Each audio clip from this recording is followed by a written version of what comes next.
तो गर्ग संहिता में ब्रह्म वैवर्त पुराण में किशोरी जी के प्राकट्य की चर्चा कही गई। और ब्रज में एक महान रसिक हुए चाचा श्री वृंदावन दास जी महाराज। वो वृंदावन दास जी ने उस श्री जी की प्राकट्य की लीला को वाणी के रूप में, पद रूप में गान किया। बोले ठाकुर जी प्रकट हो गए, लेकिन अभी प्रिया जी प्रकट नहीं हुई। नंद बाबा और वृषभानु जी पहले से ही मित्र हैं। वृषभानु बाबा के वंश का वर्णन भी गौर गणेश द्वेष दीपिका में किया गया है। बरसाने में अभी राधाष्टमी होगी, तो राधा अष्टमी में संध्या के समय राधा रानी नीचे आती हैं छतरी में। तो ये तो सब जानते हैं कि छतरी में आती हैं, लेकिन छतरी में आने के बाद होता क्या है ये कम ही लोग जानते हैं। उस समय जो बरसाने के गोसाई हैं, जो बड़े गोसाई उस समय होते हैं सेवा में, वो वंशावली का पाठ करते हैं। वो किशोरी दास जी की वंशावली है, वो राधा वल्लभ जी के मंदिर में भी गाई जाती है और श्री जी में भी राधाष्टमी में संध्या समय में वो वंशावली गाई जाती है। वो वंशावली कहाँ से ली गई है आश्चर्य होगा। उस वंशावली में लिखा है, अब भानु बाबा को वंश कहो विस्तार, गौर गणे द्वेष दीपिका गायो तहां उदार। बोले माने राधा वल्लभी संत हैं वो किशोरी दास जी महाराज, जिन्होंने यह वंशावली का वर्णन किया। लेकिन वो क्या कह रहे हैं कि मैंने ये वंश बेली कहां से ग्रहण की? बोले गौर गणे द्वेष दीपिका। जो कवि कर्णपुर गोस्वामी जी गौर गणेश द्वेष दीपिका प्रकट किए, बहुत सुंदर ग्रंथ है। उस गौर गणेश द्वेष दीपिका में क्या बताया गया है? वंशावली का तो वर्णन है ही, उसमें कौन जुगल लीला के परिकर गौर लीला में कौन बने ये बताया गया है। कौन परिकर कौन है, जुगल लीला का कौन परिकर गौर लीला में कौन है, ये बताया गया है। तो गौर गणेश द्वेष दीपिका में वंशावली दी गई है। और क्या वंशावली बताई है? बोले सूर्य वंश में प्रगटियो सोम वंश सुखसार। बोले सूर्य वंश में ही सोम वंश प्रकट हुआ, और उस सोम वंश में, चंद्र वंश में राजा हुए नीप जी महाराज। उन नीप जी महाराज के पुत्र हुए जूप जी महाराज। उन जूप जी महाराज के पुत्र हुए दयाधी जी महाराज, जो कि दया के सागर कहे गए। दयाधी जी महाराज ये राधा रानी की वंश परंपरा है। उन दयाधी महाराज के पुत्र हुए धर्मवीर जी महाराज। उन धर्मवीर जी के यहां कोई संतान नहीं हुई। तब वे धर्मवीर जी गिरिराज जी में आ गए, और गिरिराज जी में चक्रेश्वर महादेव के निकट उन्होंने 13 वर्ष तपस्या की धर्मवीर जी महाराज ने। तब भोलानाथ प्रकट हुए, और भोलानाथ ने प्रकट होकर के कहा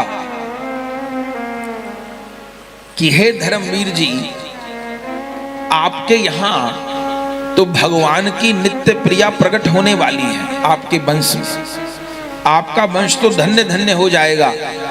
उन्होंने कहा प्रिया तो कब प्रकट होंगी, मेरी तो आयु बीत गई, मेरे यहाँ तो कोई संतान ही नहीं है। बोले अब संतान का जन्म होगा। तब उन धर्मवीर जी के यहाँ महिभान जी का जन्म हुआ। ये महिभान कौन है? ये महिभान राधा रानी के लीला में दादाजी हैं, वृषभान जी के पिताजी महिभान जी। तो उन धर्मवीर जी के यहाँ महिभान जी का जन्म हुआ, और उन श्री महिभान जी के यहाँ 5 पुत्रों का जन्म हुआ विशेष रूप से।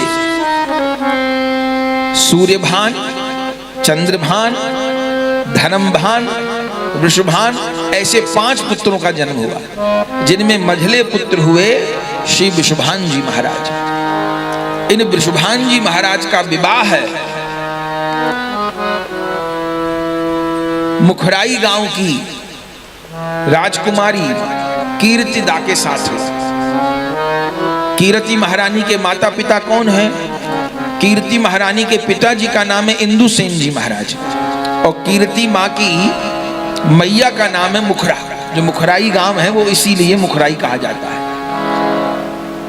तो कीर्ति महारानी प्रकट हुई, और शुभ समय में कीर्ति वृषभानु जी का विवाह हुआ।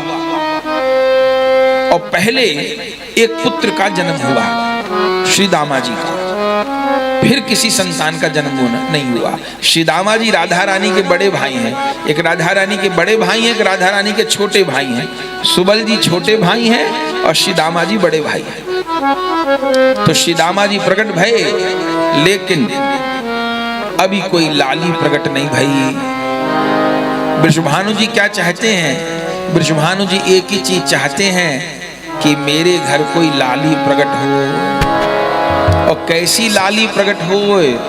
ऐसी लाली प्रकट हो जो भगवान को अपने प्रेम से बस में कर ले। छोटी मोटी लाली नहीं चाहिए। ऐसे बेटा बेटी तो सब लोग चाहते हैं जो इंजीनियर बन जाए, डॉक्टर बन जाए, मंत्री बन जाए, प्रधानमंत्री बन जाए। ऐसी बेटी बेटा तो सब चाहेंगे, लेकिन वृषभानु जी कैसी बेटी चाहते हैं जो अपने प्रेम से भगवान को वशीभूत कर ले, या जिसके प्रेम में भगवान आधीन हो जाए। मुझे ऐसी कन्या की प्राप्ति हो। तो इसके लिए वृषभानु जी ने यमुना जी के तट पर तप किया है। यह ब्रह्मांड पुराण में लिखा है। ये जो शेरगढ़ में प्राचीन कात्यायनी है, जहां गोपांगनाओं ने तप किया, जो तपोवन है, जहां गोपांगनाओं ने अघन मास में 1 महीना जप किया, तो वहां पर वृषभानु जी ने भी तप किया है। उसको चीर घाट बोलते हैं। अभी एकदम यमुना जी के किनारे वो कात्यायनी है, जो कि ये वृंदावन वाली जो कात्यायनी है मंदिर, ये स्थापित किए हुए हैं बाद में। जो प्राचीन कात्यायनी है, जिनकी पूजा गोपांगनाओं ने की, वो तपोवन में है। वो कात्यायनी वो हाथ से बनी हुई पिंडी है गोपांगनाओं की। वहां वृषभानु जी भी तप किए, गोपांगनाओं ने तप किया, और वहां गोपांगनाओं को सीख देने के लिए श्री राधा रानी ने भी पुरस्कृत किया है। उसको तपोवन बोलते हैं। तो वृषभानु जी वहां तप किए। कौन चीज के लिए तप किए? कि मेरे घर भुवन वंदनिया लाली प्रकट होए। बोले वृषभानु कीरति जी कौन है? बोले वृषभानु कीरति जी गोलोक के परिकर हैं और राधा रानी के नित्य माता पिता हैं। कोई राधा रानी के माँ बाप नहीं बन सकते, कोई नंद यशोदा नहीं बन सकते। फिर गर्ग संहिता में कथा है कि सुचंद्र नाम के गोप और कलावती नाम की स्त्री ने तप किया, तो वो वृषभानु कीरति जी बने। या भागवत जी में लिखा है कि द्रोण नाम के वसु और धरा नाम की उनकी पत्नी ने तप किया, तो वो नंद यशोदा जी बने। तो ये कथा क्या है? बोले द्रोण और धरा ने तप किया होगा, पर द्रोण धरा तप करके नंद यशोदा जी बन जाएंगे, ये नहीं समझ। जीव गोस्वामी जी खंडन किए हैं इस बात का। तो बोले भागवत जी का तात्पर्य क्या है? इसलिए गौड़ीय आचार्य गण की टीका के बिना कुछ समझ ही नहीं आ सकता लीला के विषय में। कितनी बात कर लीजिए, हाँ भावुकता की बात तो हो जाएगी। अच्छा भाव भी चाहिए, ऐसा नहीं कि भाव नहीं चाहिए, भाव तो चाहिए, लेकिन बिना आधार का भाव ज्यादा दिन चलता नहीं है। भाव की तो बहुत बात हो गई, लेकिन उसका कोई शास्त्रीय आधार नहीं है, तो वो बिना पांव का भाव ज्यादा दिन नहीं चलता, वो कपूर की तरह उड़ जाता है। तो भाव तो चाहिए, लेकिन उसके पीछे शास्त्र का प्रमाण हो, शास्त्र का आधार हो। अभी क्या होता है, भाव की तो बहुत बात होती है, लेकिन उसके पीछे कोई शास्त्रीय तर्क नहीं होता, उसके पीछे कोई गुरु का प्रमाण नहीं होता, शास्त्र संत का प्रमाण नहीं होता, तो बात ठीक नहीं होती। तो द्रोण ने तप किया, धरा ने तप किया, वो नंद यशोदा जी बने। इसका तात्पर्य क्या है? और जीव गोस्वामी जी न समझाएं तो पता न पड़े। तो जीव गोस्वामी जी क्या आज्ञा करते हैं? जीव गोस्वामी जी कहते हैं कि नंद यशोदा कोई नहीं बन सकता। तो नंद यशोदा जी कौन है? बोले भगवान की स्वरूप शक्ति का प्रकाश है। अभी हमें सुने ना कि संधिनी शक्ति से धाम प्रकट होते हैं। जब संधिनी शक्ति से धाम प्रकट होते हैं तो भगवान के लीला परिकर भी प्रकट होते हैं। माने नंद जी भी भगवान से ही प्रकट हैं, यशोदा जी भी भगवान से प्रकट हैं। भगवान अपने धाम को और धाम के परिकर को प्रकट अपने से करते हैं। तो जब लीला होती है तो क्या होता है? जब प्रकट लीला होती है तो नित्य धाम से परिकर अवतार लेता है। तो फिर द्रोणधरा ने तप किया तो क्या हुआ? बोले द्रोणधरा ने जो तप किया तो उनका नित्य नंद यशोदा में विलय हो गया, सायुज्य हो गया। सुचंद्र और कलावती ने जो तप किया गर्ग संहिता के अनुसार, तो सुचंद्र गोप का वृषभान बाबा में विलय हो गया, कलावती का नित्य कीरति दा में विलय हो गया। कोई वृषभानु जी और कीरति जी नहीं बनेगा।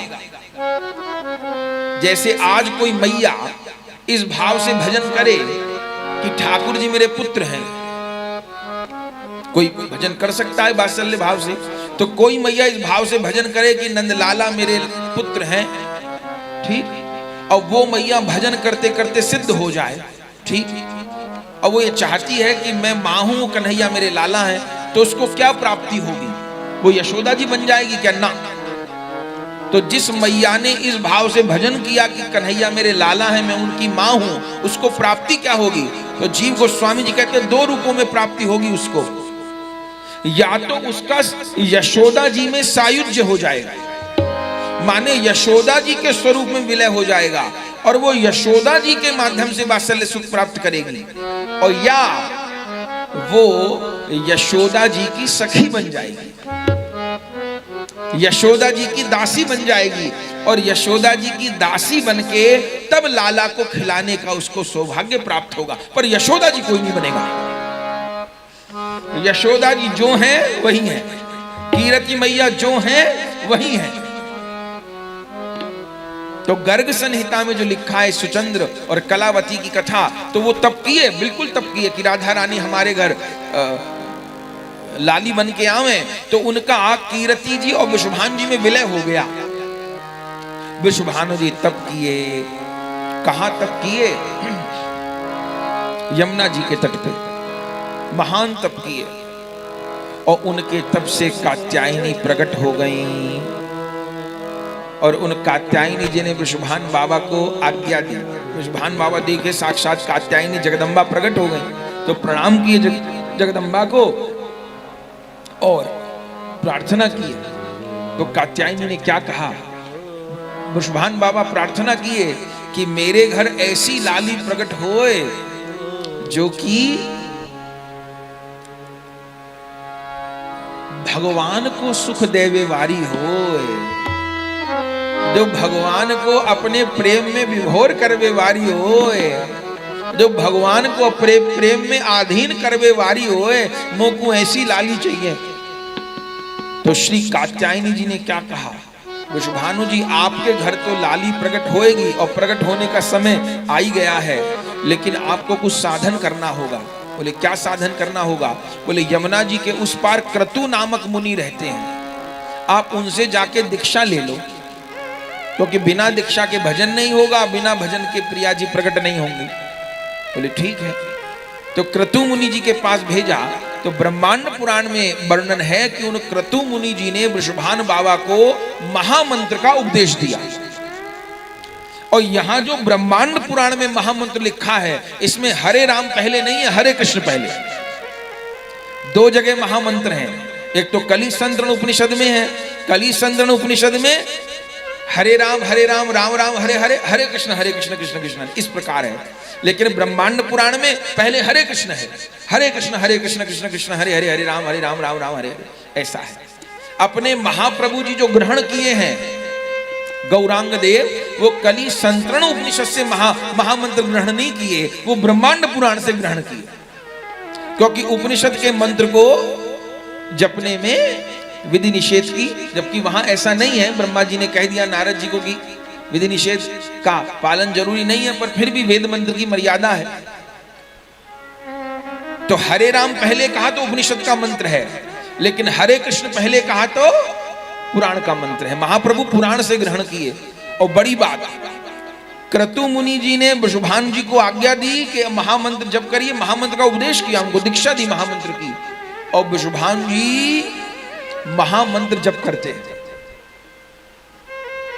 सोचिए, अभी लाला प्रकट नहीं भयो, लाली प्रकट नहीं भाई, कुछ नहीं भयो अभी, और वृषभान बाबा महामंत्र जप रहे हैं। और आजकल कोई कोई ऐसा जब कहता है रसिकता के नाम पे, तो बड़ा कष्ट होता है। भैया ये महामंत्र नहीं है। महामंत्र के 3 स्वरूप हैं। महामंत्र में जुगल विलास हो रहा है, महामंत्र महाप्रभु जी का स्वरूप है, और महामंत्र जुगल विलास है, महामंत्र महाप्रभु जी का स्वरूप है और महामंत्र वृंदावन है। तीनों वस्तु महामंत्र में विराजमान है। जुगल विलास हो रहा है। अपने गौरांग बाबा जी महाराज, परम गुरुदेव श्रीपाद गौरांग दास बाबा जी महाराज बड़ा सुंदर वर्णन करते। एक बार उनसे किसी ने पूछा कि बाबा रात दिन महामंत्र जपें, महामंत्र रटने की आज्ञा है, उपदेश मंत्र कीर्तन की आज्ञा है, तो रात दिन महामंत्र जपते हैं तो महामंत्र प्रकट कहां थे भयो?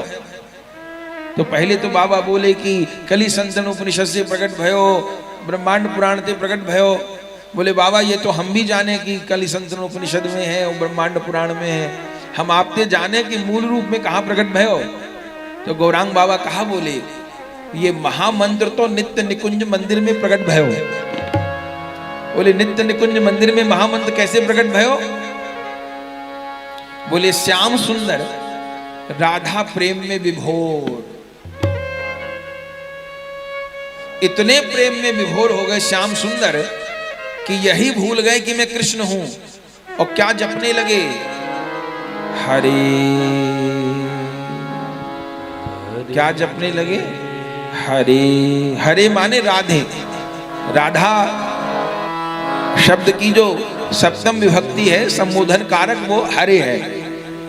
हरा राधा रानी का नाम है जो श्याम सुंदर के मन का हरण करे। संबोधन में हरा से बनता है हरे, तो हरे माने राधे। तो ठाकुर जी क्या कहने लगे? हरे हरे हरे हरे हरे हरे। ऐसा भगवान जपने लगे, लगा हरे हरे हरे हरे।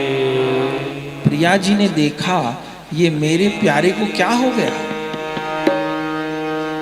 तब श्री जी ने क्या, अब देखिए महामंत्र प्रकट हो रहा है, ठाकुर जी क्या कहे? हरे हरे। श्री जी ने कहा कृष्ण। ठाकुर जी बोले नहीं नहीं, हरे हरे। ठाकुर जी कह रहे हरे, राधे, मैं राधा हूं, हरे। श्री जी ने कहा कृष्ण। ठाकुर जी बोले ना ना, हरे, मैं राधा। फिर श्री जी ने कहा कृष्ण, आप कृष्ण हो कृष्ण, हरे कृष्ण, हरे कृष्ण, कृष्ण कृष्ण, आप कृष्ण हो कृष्ण। पर ठाकुर जी क्या कहे? नहीं, हरे हरे हरे। मैं राधा हूं, मैं राधा हूं, मैं राधा हूं। श्री जी कह रही हैं आप कृष्ण हो, ठाकुर जी कह रहे नहीं मैं राधा हूं, मैं हरे हूं, हरे। तब श्री जी ने फिर समझाया, हरे राम आप हरे राम हो। हरे राम माने रमण करने वाले, हरे माने राधा, तो आप राधा रमण हो। हरे राम आप हरे राम हो, आप राधा रमण हो। पर ठाकुर जी बोले नहीं, हरे हरे, मैं राधा हूं। श्री जी ने कहा राम राम राम, अरे आप राधा नहीं हो, आप रमण करने वाले हो, रमण करने वाले। हरे राम राम राम, आप रमण करने वाले हो, रमण करने वाले हो। पर प्यारो तो महाभाव में ऐसा विभोर कि आखिर में बोले नहीं नहीं, हरे हरे हरे हरे, मैं राधा हूं, मैं राधा हूं।